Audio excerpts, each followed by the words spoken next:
how to return parcel in Shopee. Hello everyone.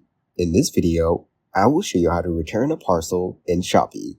Once your request for a return has been approved, you will be required to select your preferred return shipping method within 2 days.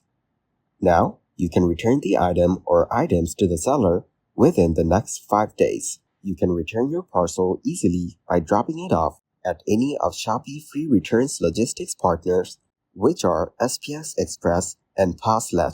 Refer to the return processes for this method or the return process for SPX Express and the return process for Parcel.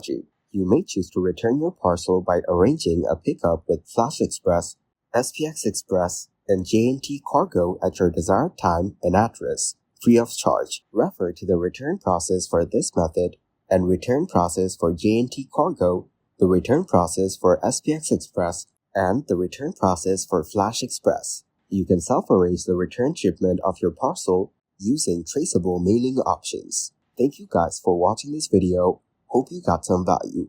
Make sure to like the video and subscribe to the channel to get notified of new videos. See you in the next one.